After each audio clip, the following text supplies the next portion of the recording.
Buenas a todos.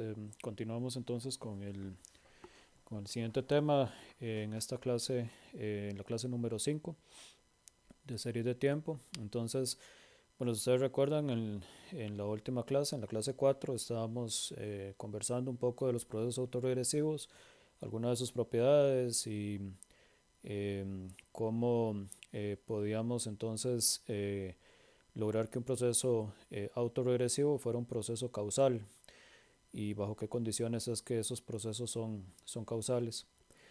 Em, entonces, lo que vamos a seguir viendo hoy ya son los procesos, el siguiente tema que sería procesos de media móvil y ya dar definiciones más, o sea, un poco más formales de lo que significa, de lo que es un proceso causal y lo que vamos a definir después como un proceso invertible y aparte también em, cómo trabajar, digamos, con esos procesos digamos, ya en la parte de R más que todo.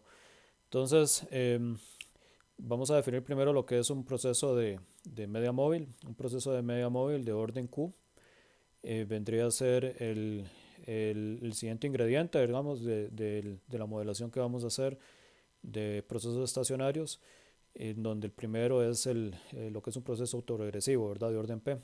Entonces, un proceso de media móvil de orden Q tiene esta forma. Es un proceso en donde podemos escribir xt como una suma, un filtro lineal aplicado a una combinación de ruidos blancos en distintos momentos y a ellos se les aplica una colección de constantes, ¿verdad? Que es lo que compone realmente el filtro, teta 1 hasta teta q. Wt vendría a ser un ruido blanco, 0 sigma cuadrado W, no necesariamente gaussiano. Y los parámetros teta 1 hasta teta q em, son constantes, ¿verdad? Son parámetros reales en donde lo único que hacemos es exigir que el primero sea distinto de 0, teta q. Ok, entonces, igual a como lo hicimos para el proceso autorregresivo, nosotros podemos escribir el proceso de media móvil de orden q usando el polinomio, lo que vamos a llamar el polinomio de media móvil, teta. Ese polinomio tiene esta forma, 1 más teta 1 por b hasta teta q por bq, donde b es el operador de rezago que nosotros ya habíamos visto anteriormente. Entonces a este polinomio evaluado en b, que equivale a como lo vimos en el proceso autorregresivo, el polinomio está definido sobre los números complejos. Ese polinomio eh, se escribe o lo escribimos de esta forma y le llamamos normalmente ya cuando está evaluado en el operador de rezago, operador de media móvil. Ahora, algo importante es que como ustedes ven, un proceso de media móvil es una combinación lineal de ruidos blancos. Entonces, ya se sabe que el ruido blanco es un proceso estacionario. Y aparte, bueno, si uno calcula el valor esperado de una combinación lineal de ruidos blancos, esa esperanza no va a depender del tiempo. Y la función de autocovarianza estos tipos de procesos va a ser, va a quedar, digamos, se puede expresar en términos de, bueno, la distancia que existe entre los distintos, la distancia en tiempo, digamos, que existe entre los distintos ruidos blancos, pero al final nos va a quedar una combinación de funciones de autocovarianza donde cada una de ellas es de ruidos blancos. Entonces, es un hecho y eso tal vez ustedes lo pueden comprobar como ejercicio de que cualquier proceso MAQ siempre va a ser estacionario. Eso no hay ninguna duda por la naturaleza que tiene o por la definición que tenemos de proceso de media móvil.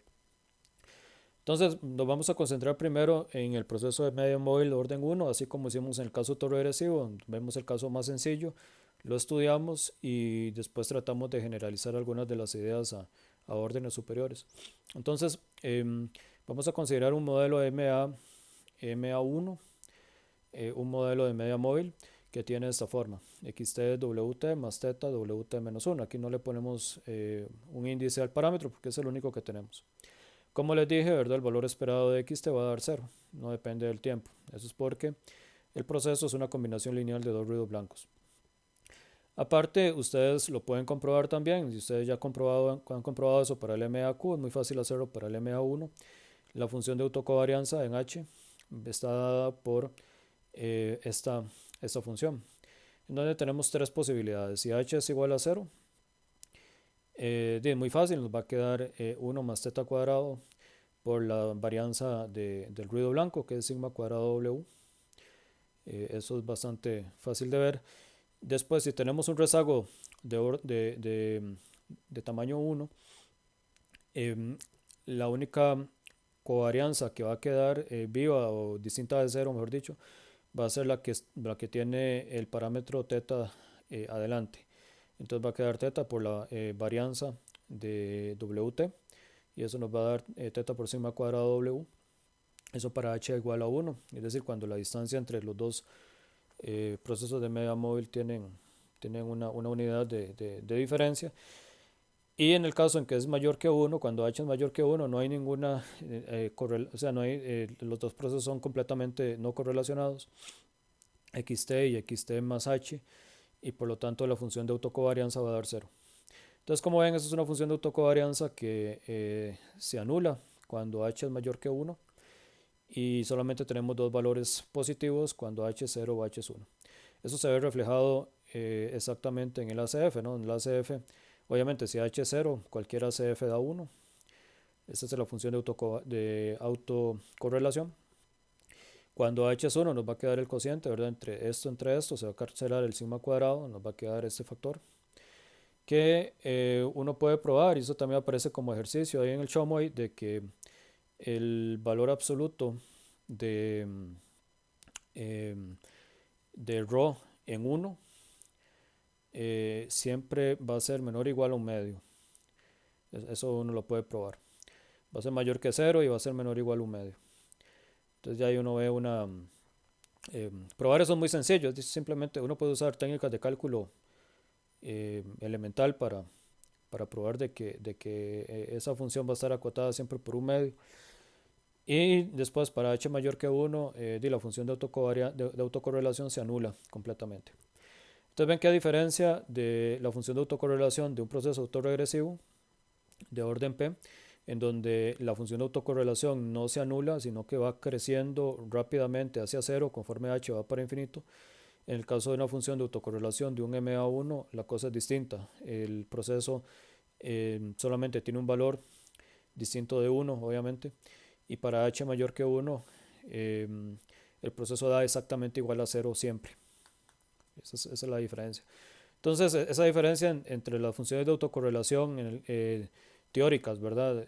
Para un proceso MA1 y AR1, le va a permitir a uno identificar de forma descriptiva los procesos a partir de su función de autocorrelación empírica. Vamos a dar a la notación, la parte práctica en R, para por lo menos ver cómo o simular un proceso MA1. Voy a cargar los paquetes de los mismos de siempre. Ven que estoy usando exactamente los mismos de la clase pasada, no hay ningún cambio. Y me voy a ir a la simulación del proceso MA1. Aquí voy a usar la misma función que habíamos visto en la última clase, que es arimasim del paquete base, que lo que permite es, bueno, uno le pone el orden, ¿verdad?, del proceso, y le pone los coeficientes. Nosotros vimos esto para el caso autorregresivo. En el caso autorregresivo usábamos un argumento que era AR. En este caso solamente estamos poniendo el orden, al poner un 1 aquí, de un proceso de media móvil de orden 1. Por lo tanto, tenemos que usar otro argumento, que es este que está aquí, MA, que indica los coeficientes del proceso de media móvil. En este caso vamos a poner un coeficiente de 0.9. Y vamos a, igual que en la última clase, vamos a simular solamente 100 realizaciones de la serie de tiempo. Eso nos va a dar entonces un MA1 con un parámetro igual a 0.9. Y recuerden que el objeto, digamos, MASIM, que acabo de crear, es un objeto de tipo TS. Entonces le puedo aplicar autoplot de ggfortify y me va a graficar la serie.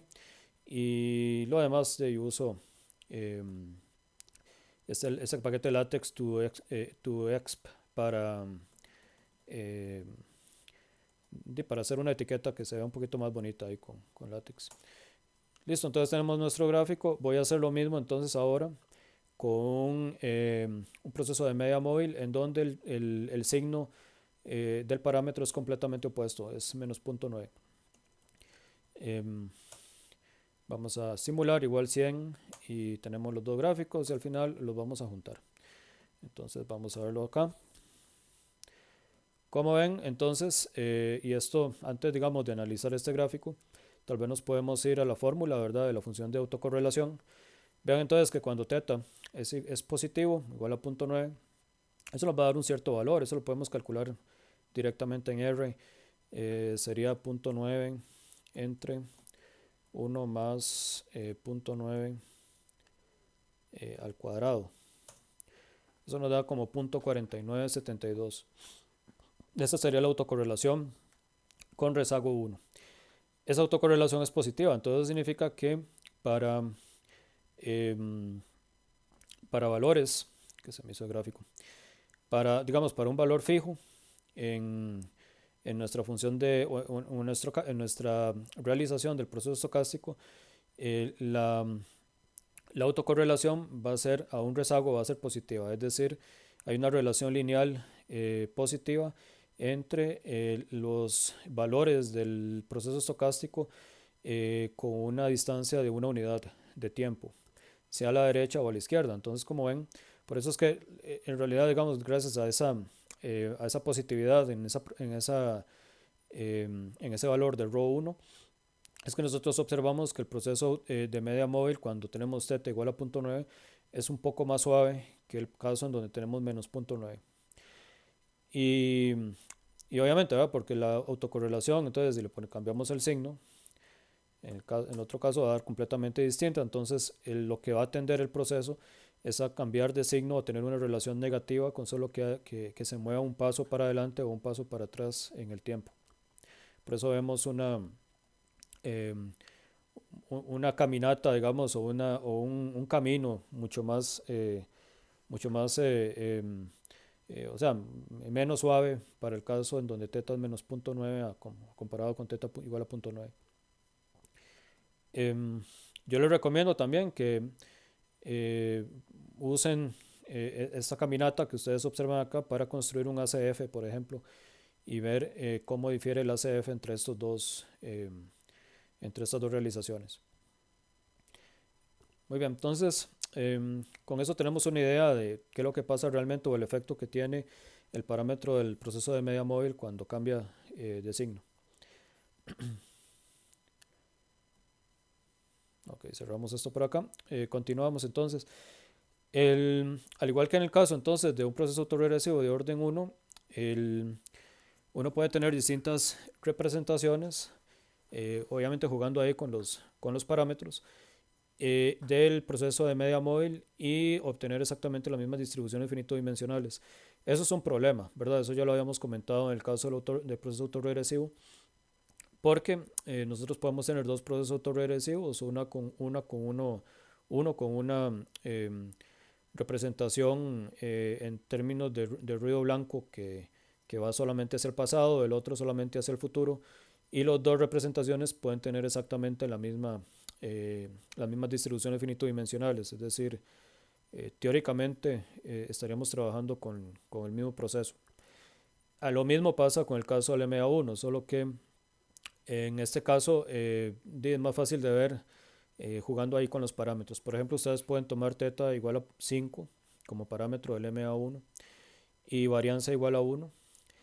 Y ese sería precisamente este proceso que está aquí abajo, que llamamos YT. ¿Okay? Pero si ustedes toman θ igual a 1/5 y sigma cuadrado igual a 25, van a obtener este proceso que está acá. Los dos procesos tienen media cero.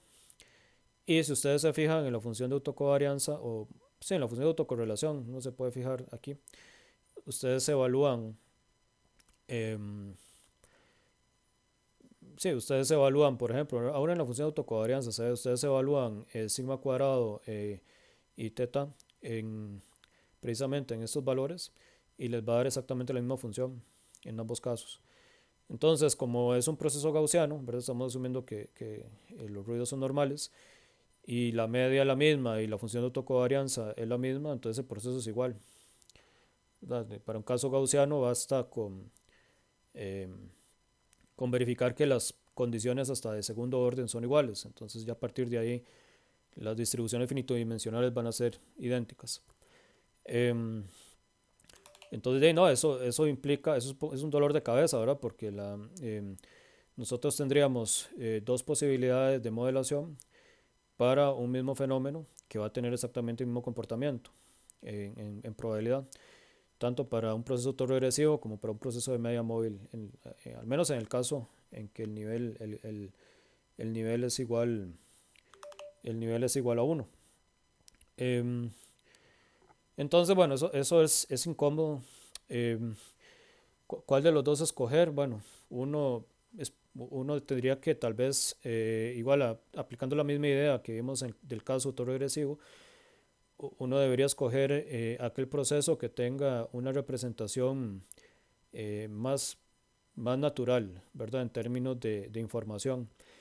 Así como nosotros vimos en el caso autoregresivo de orden uno que eh, el proceso que tiene una representación causal es mucho más natural porque sigue un flujo de información que es lo que uno normalmente observa en la realidad, una acumulación de información del pasado al presente, no al revés.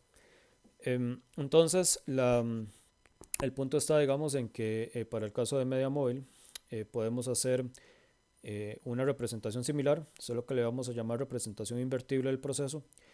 ¿En qué sentido? Bueno, en la misma idea, solo que como que uno cambia de le cambia el nombre nada más al proceso. Vean que lo que yo haría en este caso, ese es el proceso de media móvil. Recuerden que teta de b sería 1 más teta por b. Para obtener la representación invertible del proceso, lo que hago es que invierto el polinomio que está aquí al otro lado para que me quede wt como una serie infinita de ciertos coeficientes multiplicados por una expansión de xt como aplicándole, digamos, el operador de rezago. Eh, ese, ese valor, digamos, o la representación que tendríamos, o la solución, digamos, de este problema, estaría dado por pi de b igual a la inversa del operador. Ahora ya eso lo vimos para el caso autoregresivo de orden uno, cuando uno quiere calcular la inversa de ese operador, como tiene este polinomio asociado, 1 más zeta z, es igual a calcular la expansión en series de potencias de este polinomio o de esta función que está aquí. La expansión en series de potencias tendría una diferencia bastante, bueno, sería muy parecida, solo que tendríamos una diferencia en el signo de teta, es más que todo por el más que está aquí. Y nos va a quedar esa expansión, ¿verdad? Obviamente esto si teta es menor que 1. De otra forma, la serie no sería convergente. Y obviamente z también tendría que ser menor que 1. Entonces, por lo tanto, la expansión o la solución de lo que nosotros vamos a llamar una representación invertible de proceso de media móvil para el caso de MEA1 va a tener esta solución que tenemos aquí. Uno puede resolver, y eso se los dejo como ejercicio, igual viene ahí explicado en el Showmoi para que ustedes lo vean, que uno puede obtener exactamente el mismo resultado haciendo una comparación de coeficientes, igual a como hicimos con el caso autoregresivo, sin usar del todo series de potencias. Eso se los dejo a ustedes para que lo deduzcan ahí. Y lo único que hay que tener cuidado es con el signo, ¿no? de teta. Ok, entonces ya que tenemos, ya sabemos cómo se comporta un MA o cómo se define un MAQ, cómo se define un ARP, y hemos visto los ejemplos de un AR1 y un MA1. Lo que vamos a hacer es definir ya la combinación de los dos modelos. Entonces vamos a definir un proceso ARMA con niveles o con órdenes PQ como una serie de tiempo estacionaria que cumpla este modelo. O sea, X va a tener su componente autorregresivo ¿verdad? Que estaría aquí. O uno lo puede pasar al otro lado, restar, ¿verdad? Entonces se ve más claro. Y aparte también vamos a tener el componente de media móvil, que es lo que tenemos a la parte derecha de, de, de este modelo, de esta ecuación. ¿Qué condiciones? Bueno, es la combinación de las condiciones. Tenemos una varianza que es la misma para todos los ruidos blancos. Tenemos aparte que los coeficientes son constantes reales, los parámetros son constantes reales, y en donde la única restricción es que el último de cada una de las representaciones, teta q y phi p, son distintos de cero. Normalmente a P y Q se les llama órdenes autorregresivos y de media móvil respectivamente. O sea, a P se le llama el orden de autorregresivo y Q se le llama el orden de media móvil. Y la forma más compacta y más cómoda de trabajarlo es a través de su representación como polinomios, como operadores, usando phi de b, que ya lo definimos, y usando teta de b, que también lo definimos. Aquí hay que tener cuidado un poco con los signos, porque como ustedes ven en el SHOMO y tal como lo hemos hecho aquí también, la representación o el polinomio autorregresivo tiene un signo negativo en todos excepto el primer coeficiente. No es lo mismo, digamos, con respecto al polinomio de media móvil, ¿no? El polinomio de media móvil tiene signos positivos. Entonces, para que ustedes tengan cuidado, porque por lo menos en los cálculos que vamos a hacer aquí, sí hay consistencia en los signos, pero si uno cambia, por ejemplo, de paquete, de R y se pone a hacer cálculos o estimación, puede ser que los signos den al revés, y es porque internamente hay algunos paquetes que tienen un signo menos en esta representación, en esta parte, de manera que al pasarlo aquí a restar, nos quede todos los coeficientes de signo positivo a un lado y todos los coeficientes de signo positivo al otro. Entonces, para que tengan cuidado ahí en caso de que estén usando un paquete distinto a los que nosotros estamos usando normalmente. Ok, hay un gran problema, digamos, con los modelos ARMA, y es que si ustedes se fijan, uno tiene un par de polinomios a ambos lados, ¿no? Y son polinomios que dependen exactamente del mismo operador. Entonces esos polinomios uno los puede hacer tan complejos como quiera, multiplicándolos por el mismo polinomio a ambos lados, o por constantes, pero el problema uno lo ve más cuando multiplica por polinomios.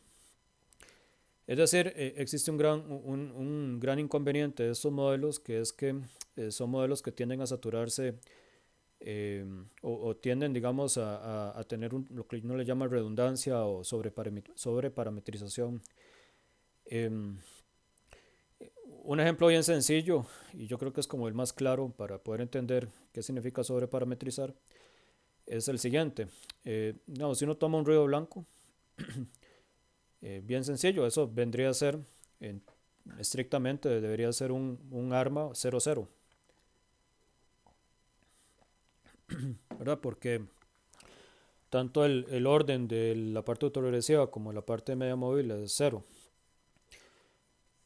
Lo que vamos a hacer es tomar un polinomio, lo vamos a llamar eta de b, como 1 menos b medios, ¿okay? Un polinomio ahí que tiene, que es lineal en b. Y lo que vamos a hacer es algo bien sencillo, lo que vamos a hacer es multiplicar ambos lados por eta b. Vean que técnicamente, digamos, estos dos procesos son iguales y tienen las mismas distribuciones finitodimensionales, son exactamente el mismo proceso. Pero cuando yo escribo este proceso en su forma expandida, es un arma, en realidad es un arma 1,1. Aquí no salió el 1 que se cortó, pero es un arma 1,1. Entonces, ¿de qué pasa? Algunas veces uno observa una realización de este ruido blanco, y más que si solamente observa una muestra, es decir, una realización del proceso estocástico, y resulta muy difícil distinguir entre un ruido blanco y un proceso autorregresivo, o un proceso ARMA 1.1. Porque existe un proceso ARMA 1.1 que tiene exactamente la misma distribución finito-dimensional y puede ser que uno esté identificando S en lugar del proceso original, que es un proceso más sencillo. A ese tipo de situación se le llama redundancia de parámetros y es algo que uno tiende a hacer muy fácilmente cuando trabaja con series de tiempo. Uno, si no tiene mucho cuidado a la hora de considerar la complejidad de los modelos, uno puede equivocarse y tiende a escoger modelos complejos donde los modelos sencillos explican exactamente lo mismo. También se le llama problema de redundancia de parámetros. Entonces vamos a ver un ejemplo que, que viene explicado en el Chomway, en donde vemos ese problema de la redundancia. Vamos a usar esta semilla, que es la misma semilla que usa el Chomway. Y lo que vamos a definir, lo que vamos a simular entonces es un ruido blanco. Vean que aquí lo que estoy simulando es un ruido blanco gaussiano, 150 realizaciones en su camino. Es una única muestra del proceso estocástico con 150 tiempos, en donde la media es igual a 5. ¿Okay? Entonces vean que yo grafico eso.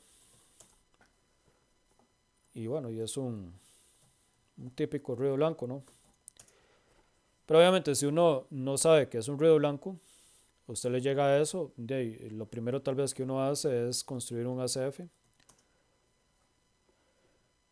Y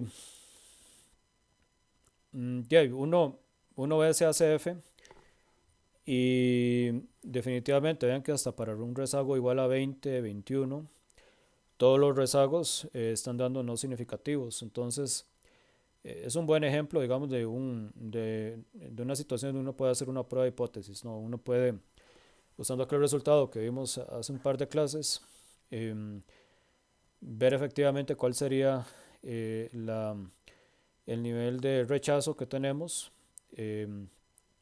al tomar como hipótesis nula que el proceso es un ruido blanco. Y muy probablemente no lo vamos a rechazar. Pero hay veces en donde uno no hace eso. Entonces vamos a suponer que no lo hacemos, sino que eh, hacemos un ajuste directo sobre los datos X que tenemos ahí, pero usando un proceso, un ARMA 1.1. Nosotros todavía no hemos visto cómo hacer estadística o cómo hacer estimación de los procesos. Eso lo vamos a ver dentro de un par de clases. Pero nos vamos a adelantar y vamos a usar esta función que se llama ARIMA, que lo que hace es que ajusta un modelo ARIMA a una serie. No nos va a interesar tanto qué pasa internamente, eso lo vamos a ver después.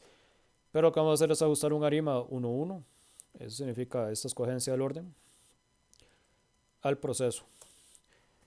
Y vemos nada más los resultados. Entonces ustedes ven que precisamente hemos identificado dos coeficientes.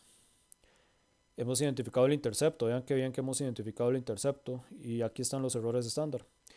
Si uno hiciera algo como una prueba de Wald sobre el intercepto, vean que yo estaría rechazando la hipótesis de que el intercepto es nulo.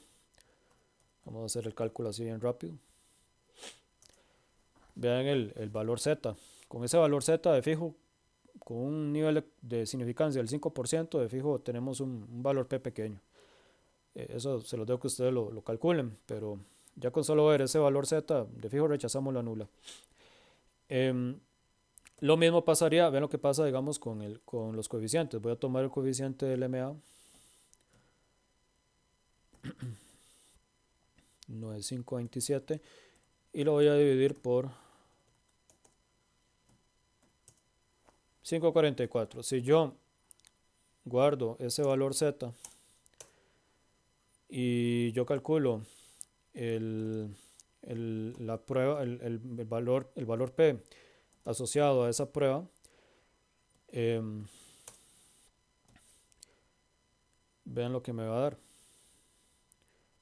Eso es para el caso de una normal estándar, ¿no? En realidad no es exactamente eso, ¿verdad? Esto es una prueba de dos colas, ¿verdad? Entonces debería multiplicarlo por dos. Pero aún así, vean que el valor P da bajísimo. Entonces significa que para el proceso SMA1 el coeficiente está dando significativo. Vean que también para el caso, y es que es lo mismo, ¿verdad? Vean que más bien hasta da más bajo todavía. El, ¿Cómo se llama? El error estándar, digamos, de la R1 va a dar negativo, pero uno le hace la pruebita y va a dar un valor P que, digo, de fijo va a dar pequeño. Eso ustedes lo pueden corroborar, lo pueden comprobar. Entonces, ¿cuál es la conclusión aquí? Que si yo llego y estimo o tomo un proceso de un ruido blanco, por ejemplo, y trato de ajustarle a un proceso más complejo, es probable, digamos, hay una cierta probabilidad de que yo obtenga un buen ajuste y que yo confunda el modelo. Entonces al final me estoy quedando con un modelo que esté sobreparametrizado. Ahora ya aquí tenemos una cierta idea de que el modelo está sobreparametrizado porque vean los coeficientes, dan muy parecidos. Entonces significa que pareciera que los dos coeficientes, los dos polinomios que acompañan a la parte de xt y wt en la representación de un arma 1,1, esos dos polinomios se pueden cancelar. Y de eso vamos a hablar. Entonces, a manera de resumen, vemos que existen tres problemas a la hora de trabajar con modelos ARMA PQ. Y son esos tres problemas uno los debe mantener siempre o los debe tener siempre en mente. Primero, que uno puede trabajar fácilmente al trabajar con un arma PQ, uno puede sobreparametrizar. Entonces, uno siempre debe tratar de factorizar los polinomios en la medida de lo posible. Y no solo eso, sino también escoger parámetros o modelos que sean sencillos, que en series de tiempo, entre más sencillo sea un modelo de series de tiempo, mejor, porque uno se arriesga menos a caer en sobreparametrización. El otro problema que hemos visto es que hay modelos estacionarios autorregresivos que dependen del futuro, es decir, hay modelos estacionarios que no son causales. Y el otro problema que tenemos también es que hay modelos de media móvil que no son únicos. Es decir, bajo una cierta escogencia de parámetros, podemos al final tener un proceso de media móvil que son iguales si uno cambia. También, digamos, si uno habla, por ejemplo, de la representación invertible de un proceso de media móvil, uno puede, digamos, escribir este problema casi igual al problema que tenemos acá. Es decir, la representación invertible va a depender del futuro en ciertos casos para un proceso de media móvil. Entonces retomemos el ejemplo anterior. En el ejemplo anterior, la estimación nos dio este modelo, más o menos, ¿verdad? Entonces pareciera que los dos polinomios se cancelan y al final uno recupera el proceso que le dio origen a los datos, que es xt igual a wt. Entonces una condición para no tener o no sufrir tanto el primer problema, o al menos una condición que es bastante lógica, es que los polinomios phi de z y teta de z no deben tener factores en común. Es decir, no deben haber ceros en común entre estos dos polinomios. Es decir, la factorización se tiene que hacer un proceso de factorización, evidentemente. Ahora, muchas veces ese proceso de factorización no sirve, porque ya en modelos más grandes no es tan fácil identificar estos parámetros, o ya empieza a haber algo de, digamos, dependiendo del grado de autocorrelación que tengamos en lo observado, puede ser que la estimación que estamos teniendo acá no permita identificar factores en común, entonces es un poco más difícil. Pero por lo menos en este caso sí es mucho más sencillo. Entonces, bueno, eso nos da una idea de cómo más o menos solucionar la parte de sobreparametrización. La parte B y C, para eso vamos a formalizar los conceptos de causalidad y de invertibilidad. ya para procesos más generales. Entonces vamos a definir un proceso ARMA PQ como causal. Si, si ese proceso admite una representación como proceso lineal de esta forma. Es decir, un ARMA PQ lo podemos transformar de esta manera, donde los coeficientes psi de aquí están dados por este polinomio y los coeficientes son sumables. Y aparte exigimos también que el primer coeficiente sea 1. ¿Okay? Eso significa que un proceso sea causal. Ahora tenemos el siguiente resultado.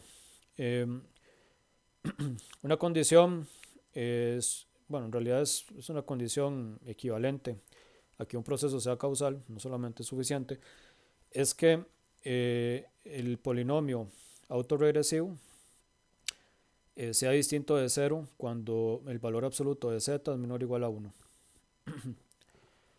O dicho de otra forma, el proceso también es causal si los ceros del polinomio autorregresivo están fuera de lo que uno llama normalmente el círculo unidad. ¿Por qué le llama círculo unidad? Porque como z están los números complejos, el valor absoluto de z se representa en R2, ¿no? Como un círculo de radio 1 bajo esta condición. O sea, eso representa una bola cerrada, ¿verdad? En R2. Y lo que estamos diciendo es que todos los ceros complejos del polinomio autorregresivo, para que el arma sea causal, tienen que estar fuera de ese círculo. Que es como, es esta forma de escribirlo. Ahora, una vez que esto es cierto, fácilmente podemos entonces calcular la representación autorregresiva, perdón, la representación causal del proceso ARMA. ¿Cómo? Bueno, invirtiendo. Entonces, el polinomio phi de z lo podemos obtener como los coeficientes que hacen que esto sea igual a esto. Entonces, ustedes ven ahí la necesidad, ¿verdad?, de considerar o de asumir que phi de z es distinto de 0 en el, en el área o en el círculo en donde podemos definir una serie de potencias. Entonces ven que yo puedo pasar a dividir y ya ahí tengo mi solución para psi de z. Aquí resulta más cómodo, ¿verdad?, trabajar en R2, ¿verdad?, mejor dicho, con números complejos. Eso vendría a ser la solución del segundo problema que tenemos acá. ¿Con cuáles modelos nos vamos a quedar entonces? Que dependen del pasado, son aquellos modelos que son causales. Es decir, son aquellos modelos en donde nos aseguramos que el polinomio el polinomio autorregresivo va a ser siempre, va a tener ceros fuera del círculo unidad.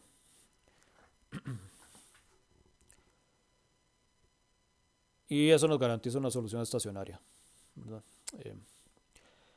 Ahora vamos con la solución al tercer problema, el caso invertible. Entonces vamos a decir que un proceso ARMA PQ es invertible si aplica exactamente lo mismo, pero para el polinomio de media móvil. Es decir, el proceso lo podemos escribir de esta forma. Para un cierto polinomio pi de b, los coeficientes son integrables y exigimos que el primer elemento del coeficiente del polinomio sea 1. Igual, el proceso ARMA PQ es invertible si y solo si todas las raíces del polinomio de media móvil ocurren fuera del círculo unidad. De esa manera podemos invertir y obtener la representación de pi sub j como serie de potencias. O bien comparando coeficientes, ¿verdad?, como también lo hemos hecho antes.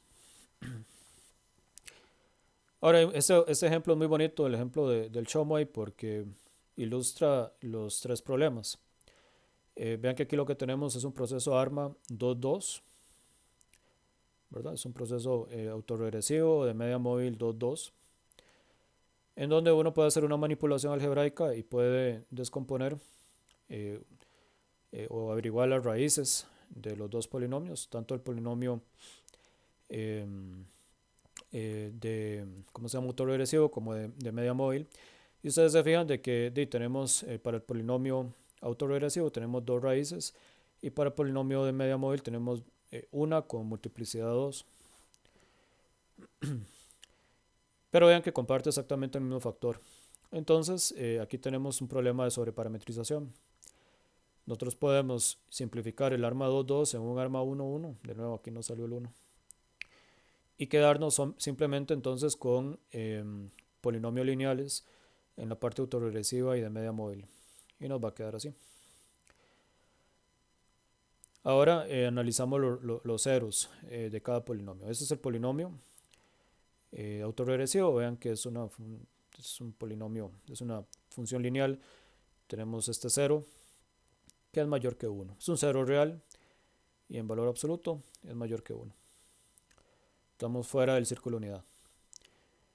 Y en cuanto al polinomio de media móvil, en valor absoluto nos da 2. Estamos también fuera del círculo de unidad. Entonces resulta que este proceso arma 1,1 es causal y es invertible. La representación causal uno la puede obtener sea a través de series de potencias o a través de la comparación de coeficientes. Por ejemplo, aquí está la operación que tendríamos que hacer para comparar coeficientes entre un proceso y otro, o entre un polinomio y otro. Al resolver para phi1, para psi1 hasta psij, podemos obtener entonces la representación causal del proceso y la representación va a ser así. Eso se los dejo para que también ustedes lo practiquen ahí en el Showway. La representación invertible se va a obtener también resolviendo, pero al revés. Es decir, vamos a resolver para pi sub 1 hasta pi sub j y así para todos los coeficientes esta ecuación que está acá. Entonces a la hora de relacionar los coeficientes nos va a quedar la representación, que como ustedes ven, esta sería la representación invertible del proceso. Entonces lo interesante, ¿verdad? Cuando uno trabaja con una representación causal, uno ve el proceso ARMA 1,1 como si fuera un proceso de media móvil, pero infinito. Cuando uno tiene una representación invertible, uno ve el proceso ARMA 1,1 como un proceso autorregresivo infinito. Veamos la nota práctica para ver qué más podemos hacer aquí en R. Bueno, aquí están, ese es el mismo modelo ya en su ¿cómo se llama?, en su forma ya reducida. Y lo que sí quería enseñarles es, mismo viene en el Showway, es que uno puede usar esta función, se llama arma to ma, para poder representar un proceso de arma como un proceso de ma infinito. Es decir, si uno le pone aquí el coeficiente autorregresivo y el coeficiente de media móvil, corre esa función, le va a dar a uno los primeros 10, aquí yo puse 10, coeficientes de la representación causal. Ahora, ¿cómo obtener la representación invertible? Bueno, es darle vuelta a los papeles. Este proceso arma 1,1 se puede ver como un arma 1,1 en donde xt es wt y viceversa. Entonces, de esa manera, uno puede usar la misma función, arma to ma, pero dándole vuelta a los coeficientes. Mi coeficiente de ma vendría a ser el autorregresivo y viceversa. Hay que tener cuidado con el signo, de nuevo, porque uno tiene que colocar acá un negativo y un negativo en ambos casos, porque uno necesita escribir el proceso, y aquí ustedes lo pueden ver, como un proceso arma 1,1 pero con los papeles invertidos, entonces los signos importan. Bien, entonces lo que antes era para mí un punto 9 como el coeficiente del polinomio autorregresivo, vendría a ser un menos punto 9 para el coeficiente del polinomio de media móvil que uno debería utilizar en esa función. Entonces, bueno, ya con eso puedo utilizar la misma función y obtener los coeficientes. Si les dejo ahí de tarea, digamos, para que ustedes lo hagan, de que verifiquen que precisamente estos coeficientes de acá corresponden con los que obtuvimos tanto aquí como acá. Y ustedes pueden ver, aquí hay un menos, ¿verdad? Ese menos es acorde a la oscilación que uno observa en los coeficientes en la representación invertible. Okay. Sigamos entonces.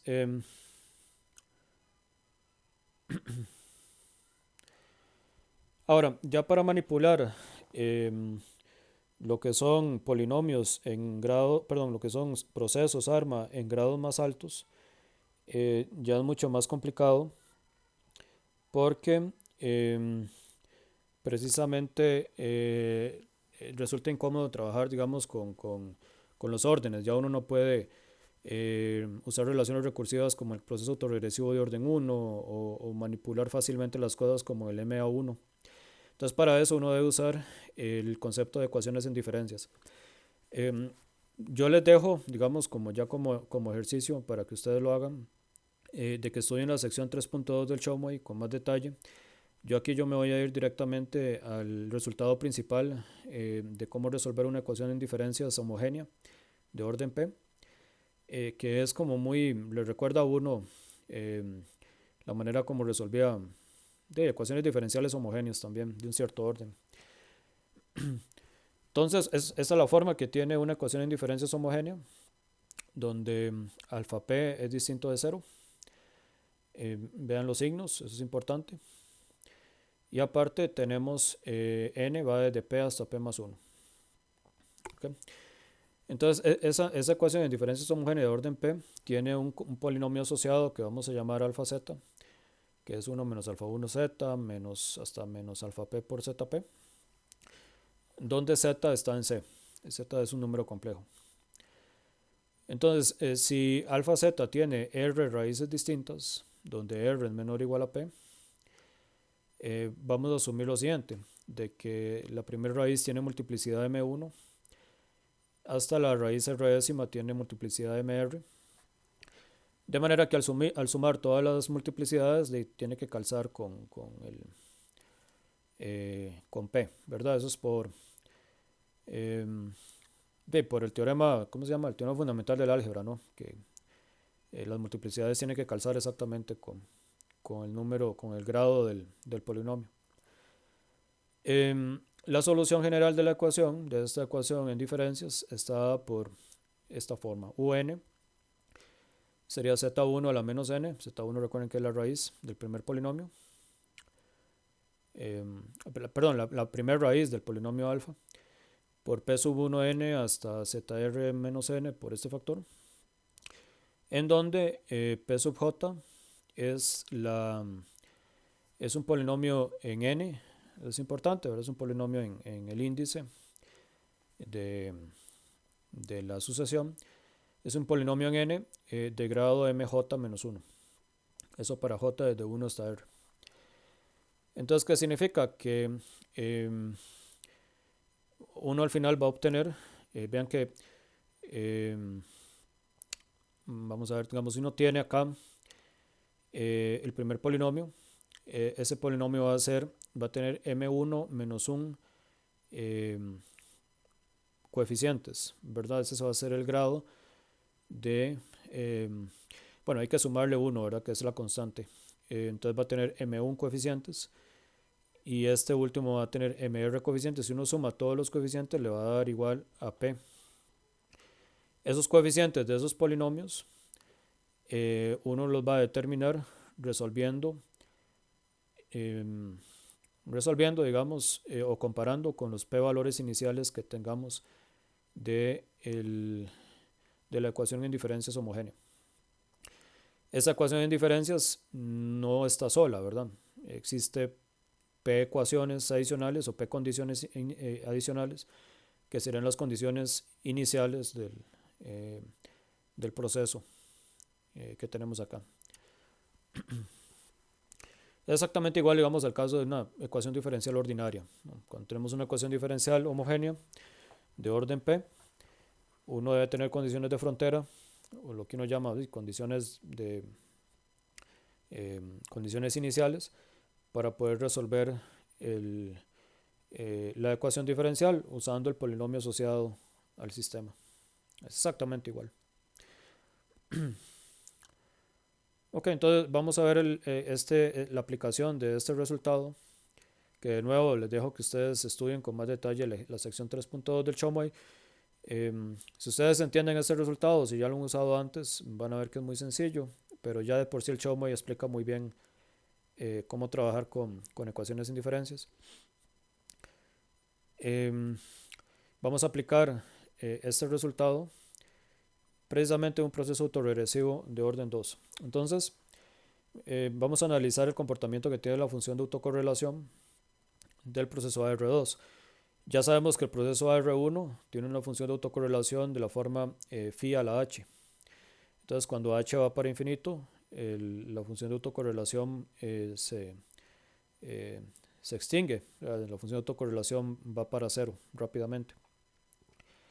Entonces, uno puede comprobar, y eso se lo dejo también que ustedes lo vean en el Chomway o lo hagan por ustedes mismos, de que si uno calcula la función le multiplica todo esto por xt más h, y uno le aplica la esperanza, le va a quedar esta ecuación en diferencias.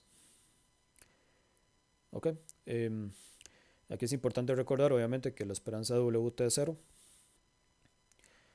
y que como la esperanza de Wt es 0 y además por la expansión, aquí podemos asumir aparte la expansión causal del proceso, el valor esperado de xt va a ser 0. Entonces vamos a tener un proceso, una serie de tiempo que es centrada. Entonces es fácil comprobar, digamos, de que ρ de h satisface esta ecuación en diferencias. ¿Y cuáles van a ser los valores iniciales? Bueno, aquí sí hay que tener cuidado, ¿verdad? Uno de los valores iniciales es trivial, ρ de 0 va a dar 1.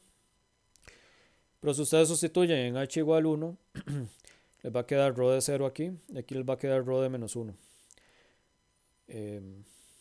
Sí, ρ de menos 1. Entonces uno debería usar simetría de la función de autocorrelación para poder obtener el valor de ρ menos 1. Y eso ustedes lo observan a partir de esta misma ecuación. Si uno asume que ρ menos 1, en realidad tomando ρ de menos 1 igual a ρ de 1, y sabiendo que ρ de 0 es 1, fácilmente uno puede resolver esa ecuación y le va a quedar que ρ de menos 1 es phi 1 entre 1 menos phi 2. Entonces listo, tenemos las dos condiciones iniciales. Tenemos ρ de 0 igual a 1 y ρ de menos 1 igual a este número. Ya podemos resolver la ecuación en diferencias. Entonces tomamos el vector, el polinomio asociado a la ecuación en diferencias, que es precisamente el mismo polinomio autorregresivo. Es este de aquí. Y vamos a asumir entonces, ya eso lo hemos hecho antes, pero lo vamos a recordar, que debido a que estamos asumiendo que el modelo es causal, el valor absoluto de las dos raíces del polinomio autorregresivo son mayores que 1. ¿Okay?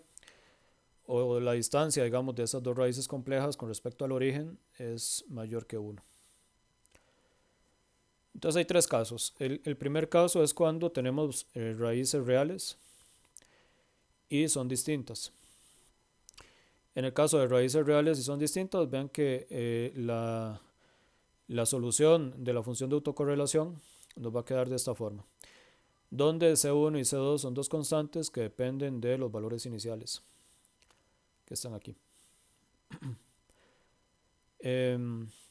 No vamos a calcular C1 y C2, ustedes lo pueden calcular, es muy fácil, digamos, ustedes sustituyen H en 0 y les va a quedar C1 más C2, y sustituyen H en 1 y les va a quedar, o en menos 1, y les va a quedar C1 Z1 más C2 Z2 y eso va a ser igual a este valor de acá.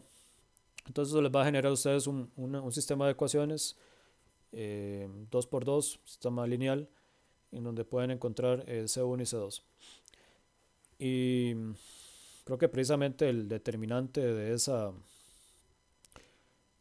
sistema da, si no me equivoco, creo que da el discriminante de la ecuación, no recuerdo. Yo creo que ese es el discriminante, pero eso ustedes ahí lo averiguan. Em, entonces vean que Z1 y Z2 son mayores que 1 en valor absoluto por la condición de causalidad. Entonces cuando h va para infinito, todo esto va para 0. Y se comporta igual que en el caso de la R1, ¿verdad? La velocidad de convergencia es exponencial. En el caso en donde Z1 y Z2 son iguales y ambos están en R, entonces aquí es más sencillo porque nos va a quedar una única raíz con multiplicidad 2. Entonces la solución va a ser z0 a la menos h, z0 es el valor de las dos, multiplicado por un polinomio de grado 2 menos 1, que es 1 en h. De nuevo, usando las dos condiciones iniciales, podemos averiguar C1 y C2. Y vean que el comportamiento es exponencial. Ahora, para el caso complejo,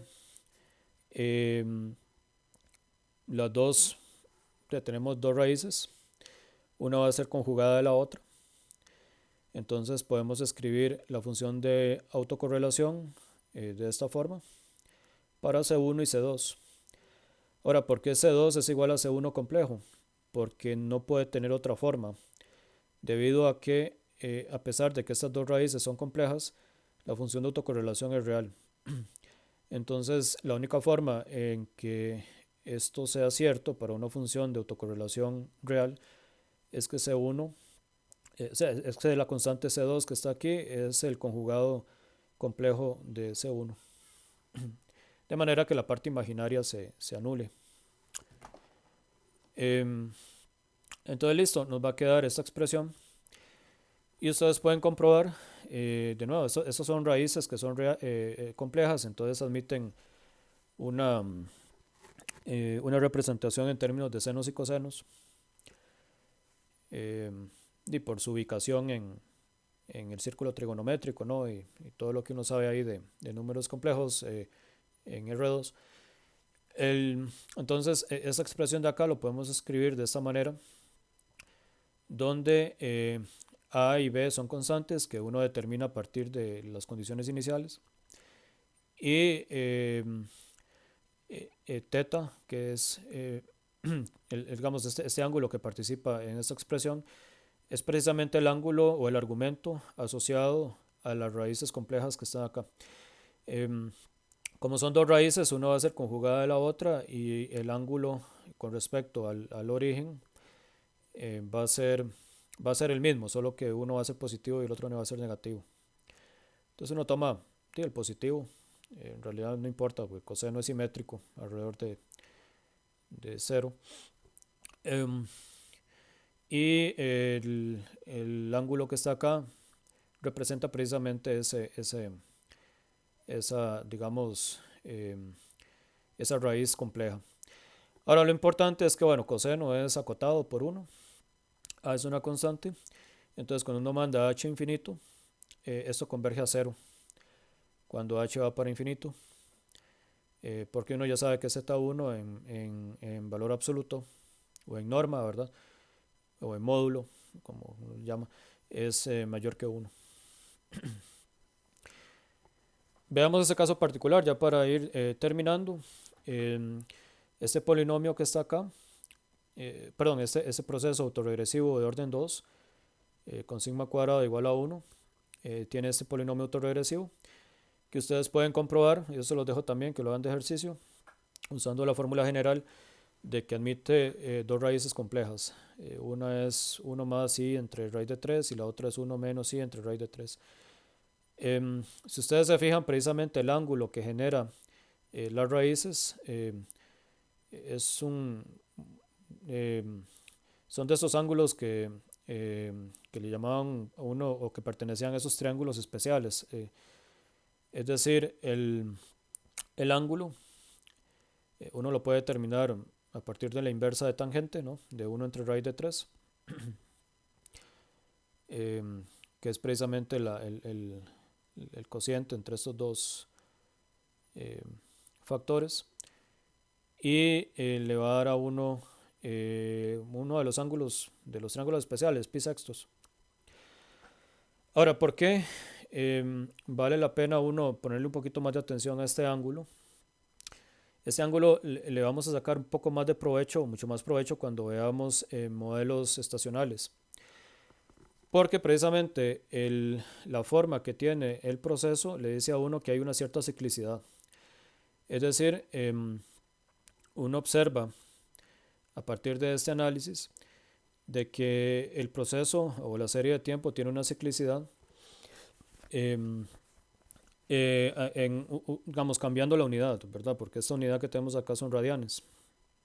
Entonces, si uno utiliza esta conversión de que periodo es un ciclo por, em, más bien periodo, uno lo mide como ciclo entre unidades de tiempo, uno le puede hacer la transformación usual de que un ciclo por unidad de tiempo corresponde a 2pi radianes, ¿verdad? Que es un círculo. Y vea que 2pi se va, entonces uno puede ver que precisamente este tipo de serie de tiempo cumple un ciclo cada 12 unidades de tiempo. Entonces parece que es un buen modelo para describir tal vez el comportamiento de un indicador que es mensual y que tiene ciclicidad anual, digamos. Entonces ya para cerrar, sí quisiera enseñarles precisamente una realización de este proceso para que ustedes lo vean. Voy a simular, vamos con la misma semilla que ponen en el Chomoy, y voy a simular entonces un ARIMA 2, 0, 0, que es un autorregresivo de orden 2, con los coeficientes que les di anteriormente, ¿verdad? 1.5 y menos 0.75, que son los que están aquí. 1.5 menos 0.75. 144 de ellos. Entonces lo simulo y hago un autoplot. Voy a hacer un autoplot de ese objeto TS, pero le voy a incluir un V-line que es una línea, nada más son líneas imaginarias, con una frecuencia de 12 para que ustedes vean que pareciera que ese resultado que vimos del ángulo y del periodo con que está sucediendo o está eh, comportándose el proceso autorregresivo, parece que sí tiene sentido. Entonces veo el gráfico y ustedes ven que pareciera de que efectivamente el proceso tiene una cierta ciclicidad, y vean que la ciclicidad anda, voy a hacer un poco más grande, anda en alrededor de un ciclo cada 12 periodos de tiempo. Ahora, no es perfecto, ¿verdad? Vean que ya aquí la ciclicidad se pierde un poco, pero es también porque estamos usando un tamaño son 144 observaciones que tenemos del proceso de la serie de tiempo. Entonces esa ciclicidad, a pesar de que nosotros sabemos que existe, ya se pierde a la hora de observar una muestra. Nada más para complementar, el mismo R permite resolver precisamente polinomios. Hay una función que se llama polyroot, que ahí viene también en el Chomoy. Uno puede encontrar los ceros. Y vean que ahí me traigo el primer cero del polinomio asociado al polinomio autoregresivo.